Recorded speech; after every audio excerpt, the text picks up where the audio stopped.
Kyrgyzstan, a relatively unknown and landlocked nation in Central Asia. A nation of rugged landscapes, snow-capped mountains, huge lakes, and former Soviet cities. It was historically a nation of Turkic nomadic tribes before being annexed by the Qing and Russian empires and then becoming part of the Soviet Union, which leaves great marks on it today. After a long bus trip from Almaty in Kazakhstan, we arrived in the capital Bishkek.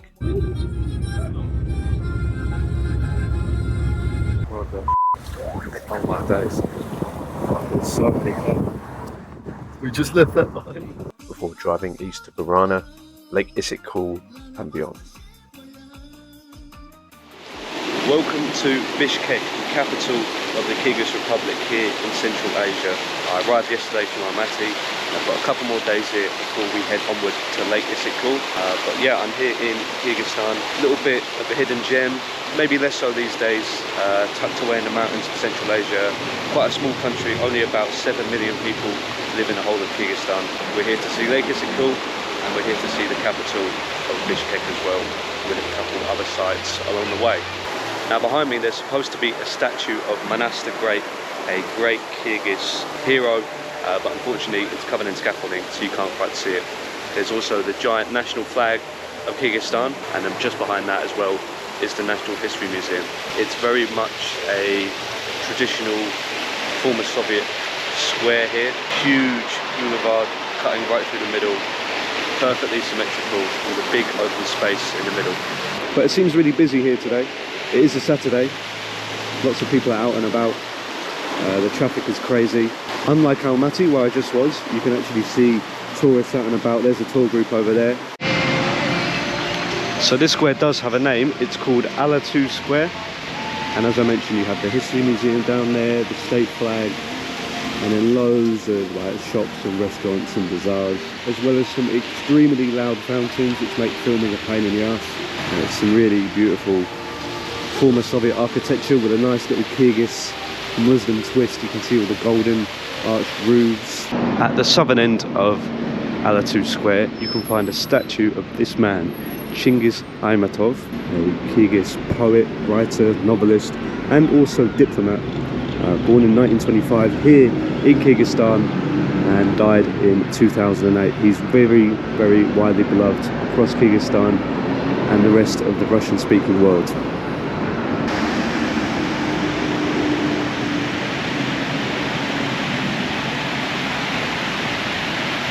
I'm not sure if you can hear it on the camera, but there's two lampposts here with speakers on that are playing like music, like traditional Kyrgyz music. And to be honest, I'm not sure why they're doing it. I did notice that a lot of parks in China will often play music, potentially to deter loitering. Probably the same here. You can probably hear it now.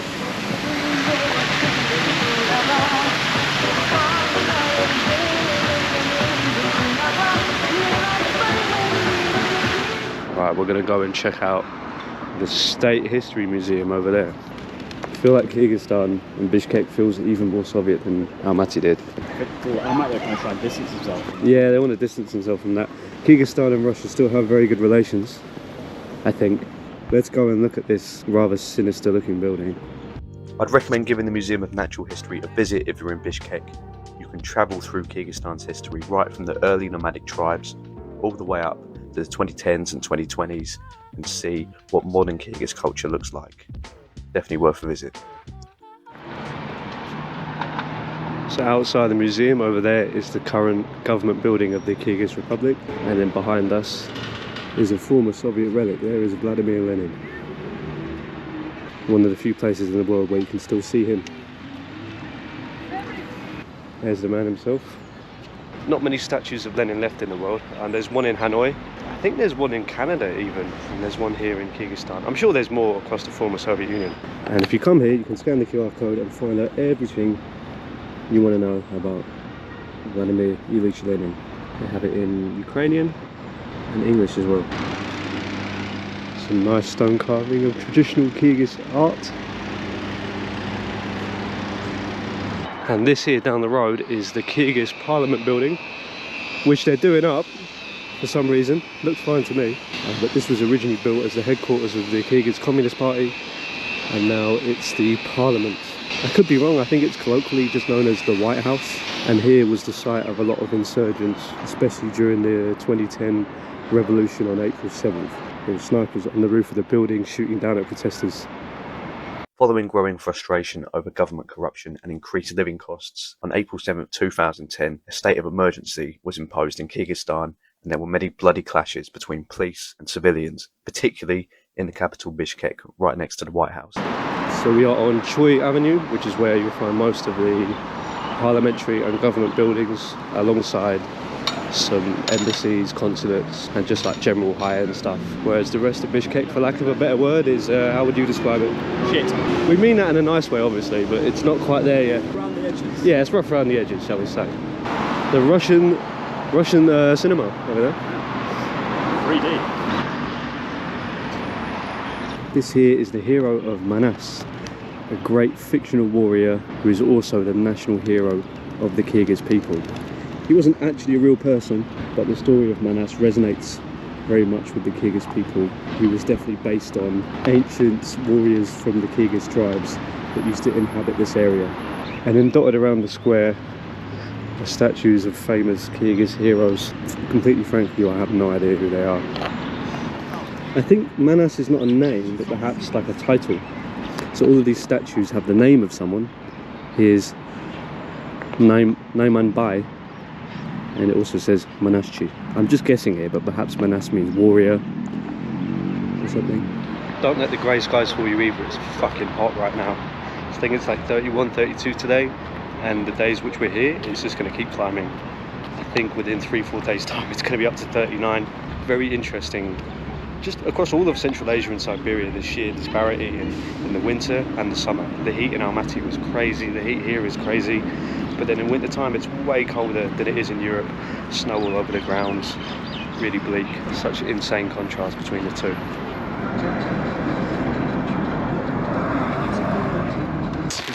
Welcome to the real Kyrgyzstan. I've just been to Osh Bazaar, got myself a shirt. The route back to our hostel is just this.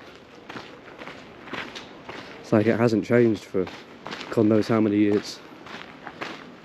I mean, some of these houses look nice enough. This one, it's got AC, it's got like a closed garage.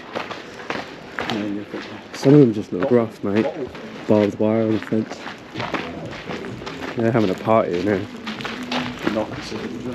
Yeah. Many of the blocks built by the Soviet Union obviously wouldn't have had space for you to have more than 1 or 2 children. So this is the only place that you can really raise a big family. I'd imagine most people have been here for generations. Look at that. Look at that Audi. That's a VW Passat, I think. Or maybe a Golf sedan. I think it's a Golf sedan. Look at that. How many miles has that done? Alright, second full day here in Bishkek. I'm sick, but it's a beautiful sunny day and some fresh air will do us good. So we're heading off to Ala-Archa National Park to go and have a look. Here's my hostel room. It's fucking shit. The rest of it is nice, but this room's fucking shit. And it's full of fucking weirdos. None of them are here right now.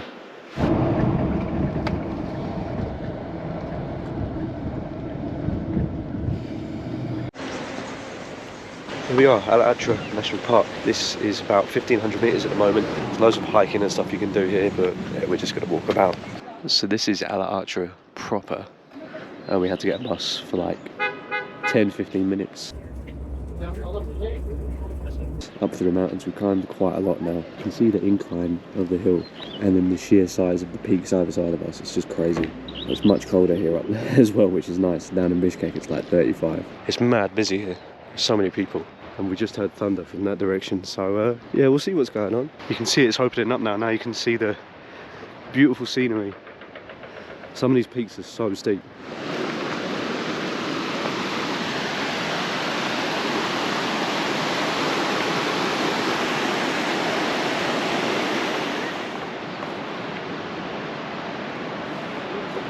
Just insane. If only it was a sunny day. I found some mad building site. I've not seen any hikers for a bit. No idea if we're allowed through there or not.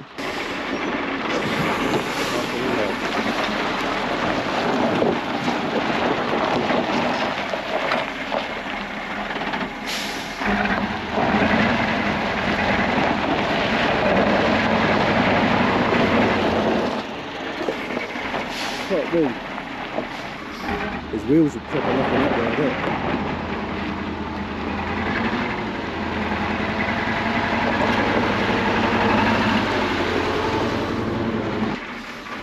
Can't be easy doing that shit. Look at the gradient it's got to go up. It's got to be like 20%. It's trying to reverse up.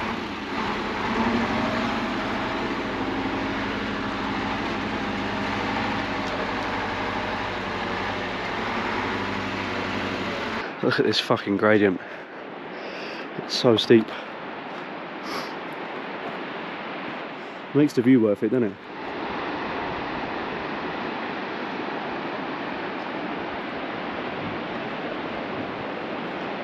Two tired lads have made it to what we thought was the top, or the waterfall viewing point, but it's not. Still so much further to go. You can see the trail. It's fucking crazy. What a view though. Rod is struggling here with his shoes. He's already fallen over once.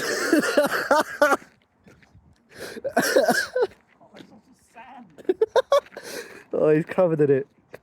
Okay, mate, fall over again. No.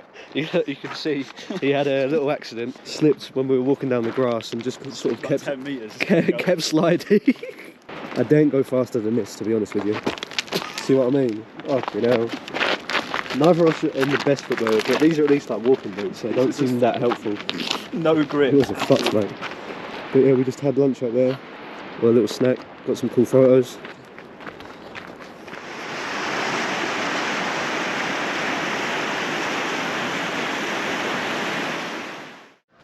Driving to Issyk-Kul today. Look at this fucking machine. This is your average Kyrgyz rental car. Got like paintwork's fucked, steelies on all the wheels, it's rusted down here. It's apparently a 2003 Toyota Ist. Look at these fogged up headlights. This would not pass an MOT in the UK. It's got like scratches all over the place. But this is our car to drive 4.5 hours to Issyk-Kul. Cannot fucking wait. We've got 334,000 kilometers on this car, and the inboard navigation is all in Japanese, and we're apparently not able to touch it. Push it a bit too much, it just kind of flickers like that. Oh shit. Recalculate. Yeah. Oh shit, what have I done? What have I done? Yeah, don't touch it, leave it, leave it, leave it. This is like how you get it to work. We're going to stop at Burana Tower first in about an hour and a half. And then, yeah, onwards to Issyk-Kul. 4.5 hours to go.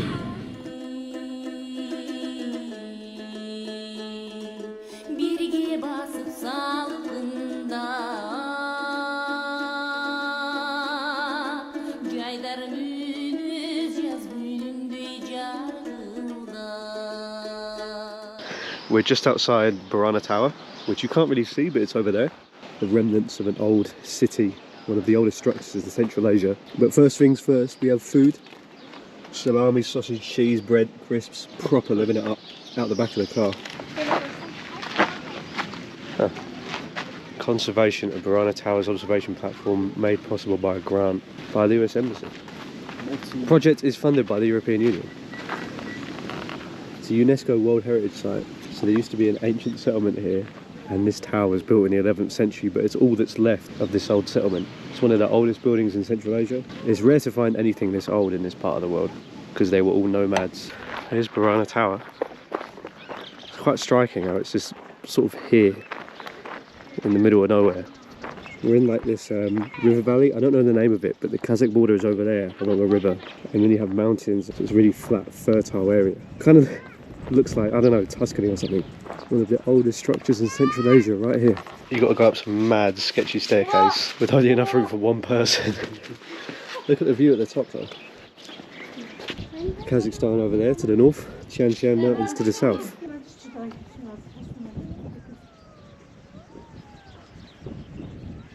And right next to Burana Tower you have these like weird little statues, kind of like Easter Island-esque.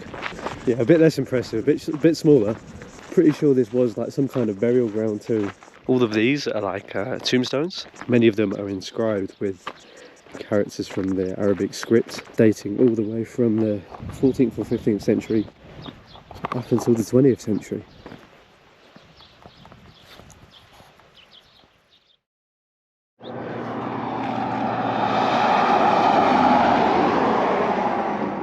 driving for like 3 hours now. Quick little comfort break.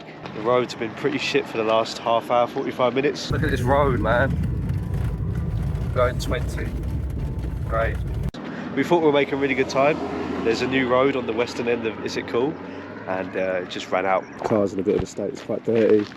Most of the roads are literally just like this. Some place for a stop though.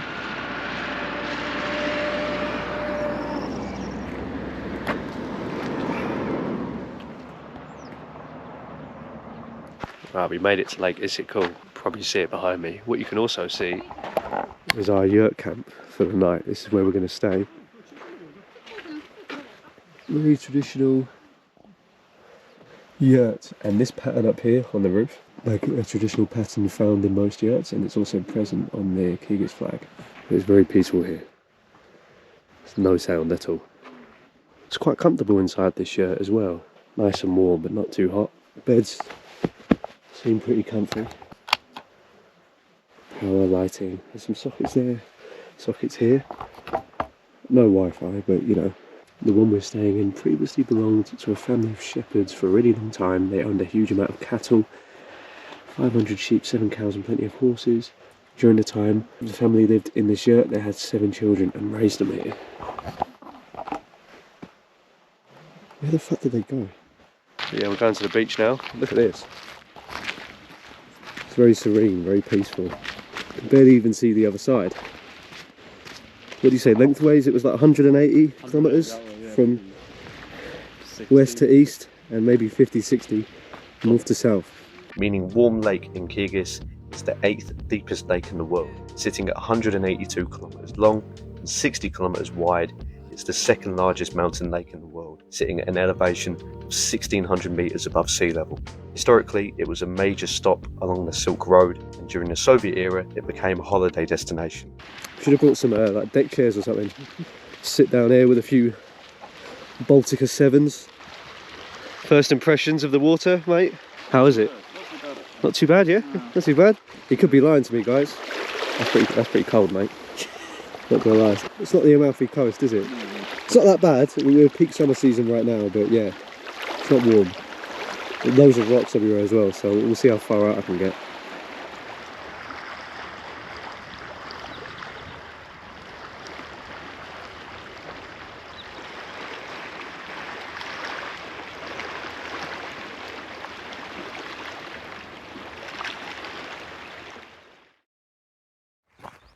Right, I'm filming this on my phone. It's about 8:45. I think I've just missed the sunset, but I wanted to come down and show you anyway. Let's go have a look at the sunset briefly. So our yurt camp is back there. I think you can see that light there in the distance. And I've walked for 10 minutes down here. There's not sound, just the birds. There's no wind.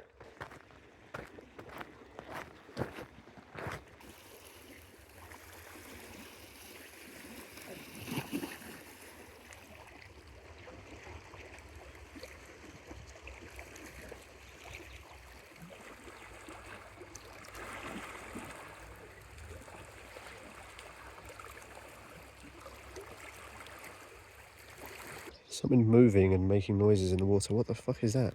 Is that a frog or something? A bird? What the fuck is that? It's ruined my nice, serene moment.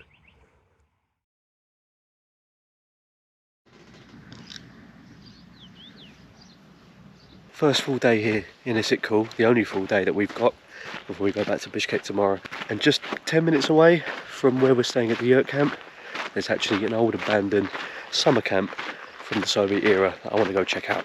And I was watching a video by YouTube that I really enjoy called Vagabond, and when he came to Issyk-Kul, he also stumbled across a similar site. I believe it's the exact same one, just by chance. But yeah, slept pretty good in the yurt. They gave us a nice breakfast this morning. It's a beautiful sunny day. Temperature did drop a little bit last night, down to I think 14, 15. It felt much colder. There's not even much wind here. You can actually see the mountains today on the other side. So here's the wall with the summer camp.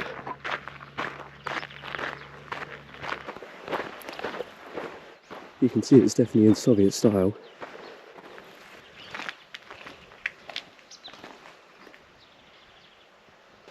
Look at this.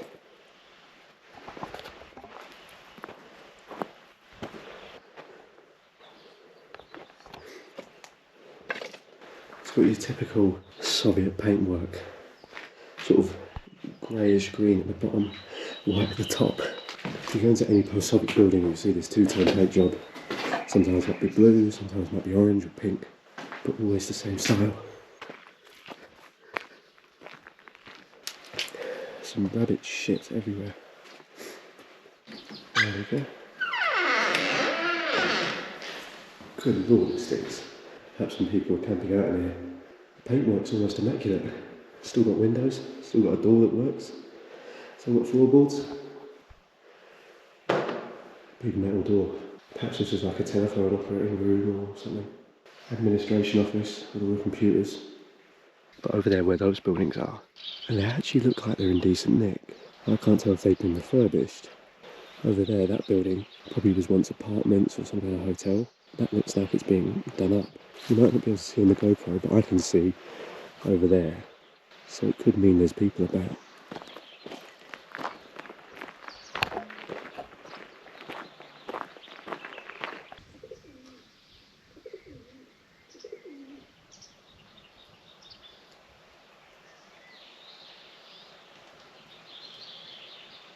If you look at the side of many of these buildings, they're beautifully decorated. This one's building number 4. Perhaps it was a dormitory.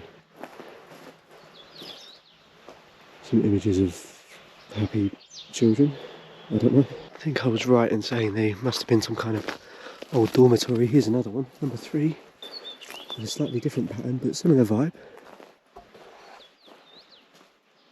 It's very eerie though. I'm the only one here, and you can hear absolutely everything going on. Plus, I'm in the most ridiculous fucking shirt. Could have worn something a bit less bright.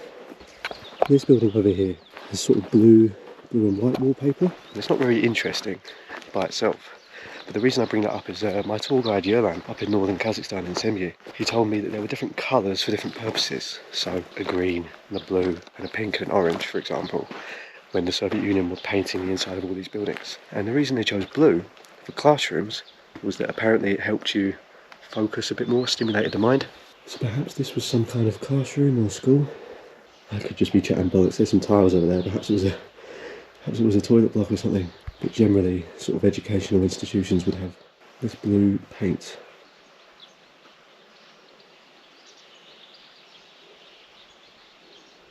These must have had like billboards, posters, propaganda. Here must have been the sort of main area of the park, main area where activities were held. This says Stolovaya, but unfortunately I don't have a fucking clue what that means.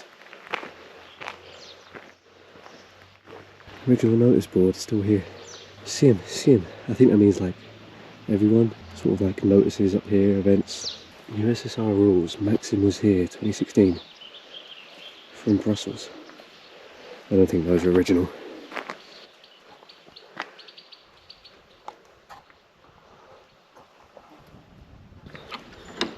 Guess we can go down there, but I think there's a car down there, so I'd rather not risk it. Nice. Soviet shit. Look at all the kids who must have seen this.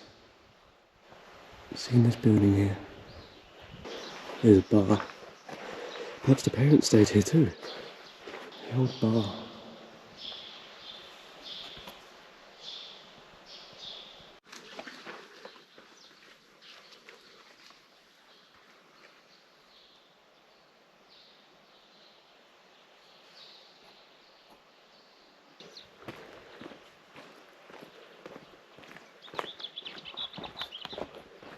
This end of the park is much emptier than that one.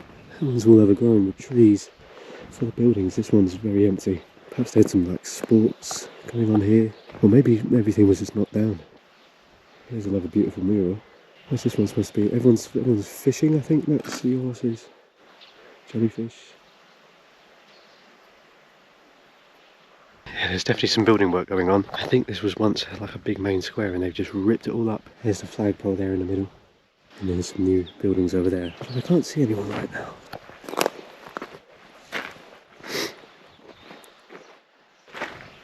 Something that I can't really read. I can see the word Soviet. Any Russian speakers, please help me out, guys. Look, there's even some old play equipment, look. Little Soviet roundabout.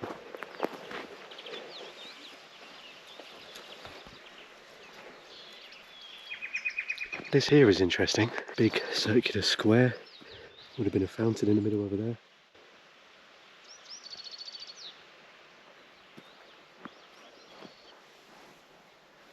This looks like it could have been renovated, this apartment. Not sure how close I can get to it. There's areas like, let's get the fuck out of here. Right, I'm on my way back to the yurt camp. That was my Soviet summer camp experience. Right, we made it to Fairytale Canyon, the shitbox is back there. Now we're going to walk the rest of the way. We can enjoy the nature. Could be like Colorado or something. So quiet here, no wind, just the birds.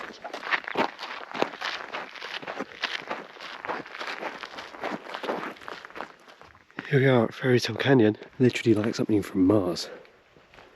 The landscape is insane.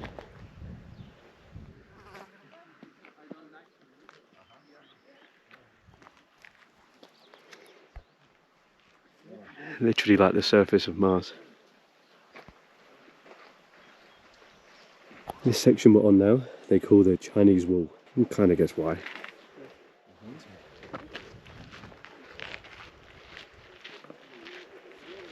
I think this is why they call it Fairytale Canyon, it's all these colours down here. But in summertime it doesn't stick out so much.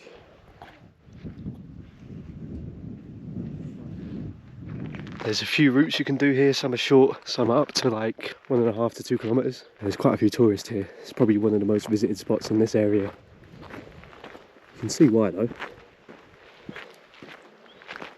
Look at these things, they look like giant ant nest or something. Probably formed by glaciers over thousands of years. Never seen anything like that up close. Look at all the different colours here. Yellows, pinks, whites. No idea why it's this colour. Such a crazy landscape.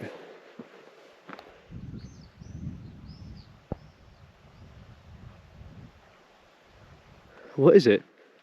It's in there? Yeah, it's in there, the hole there. I don't trust you at all, mate. I'm not gonna lie. Is that a snake? Is it poo? It's just shit. Just horse shit. It's just horse shit. Fucking prick told me there was an animal in there. So we found a spot on the map. It's like downstairs is like a shop. It says upstairs is a cafe. They even have like an English menu. But this is the cafe. You just pick up a menu.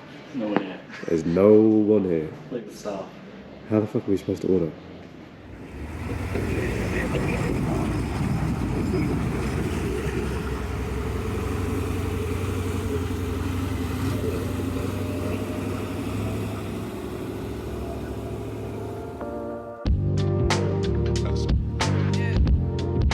After our lunch, we turned away from the lake and headed south to the village of Barskoon, formerly a stop on the ancient Silk Road, heading towards western China. There's a stunning waterfall here, which we wanted to go and check out.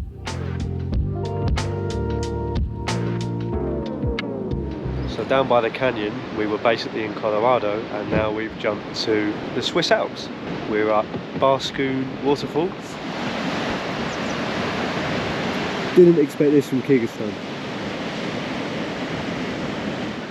So here is a Soviet-era monument to the first ever man in space, Yuri Gagarin. Now he might not have been Kyrgyz, but he was a hero of the Soviet Union. Seems like an odd place to put his monument, but I suppose it's slightly terrifying up close. How's the water? Very cold. Very cold? Yeah, looks it.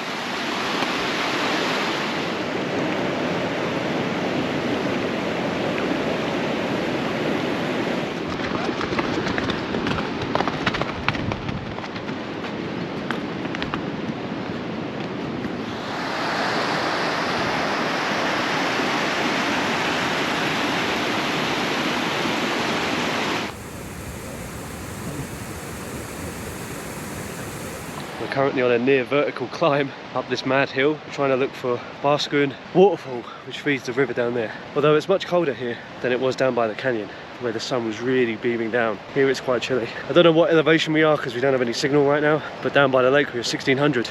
Got to be 2,000 meters up here at least.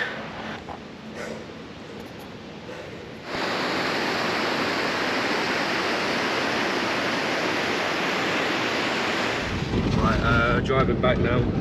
Yandex map says 2 hours. Roads are like this, so it's definitely going to take 2 hours. But Rod is determined to get us there, maybe not in one piece, but in 3. Kyrgyz roads. A safe driver. Top driver. Top driver. Oh. What the fuck is this idiot doing? I saw him earlier, just sort of like parked on the side of the road. He just hit me. We're stuck in a Kyrgyz traffic jam right now. Fucking bad.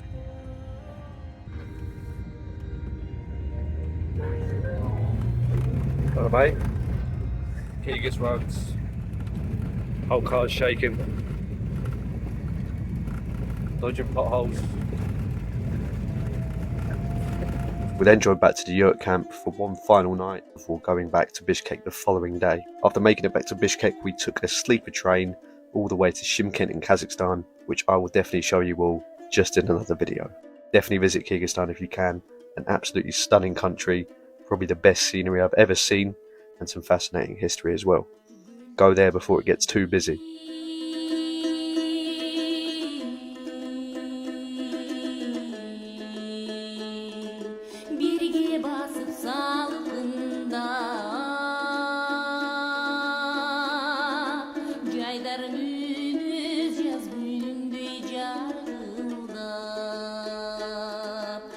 Şak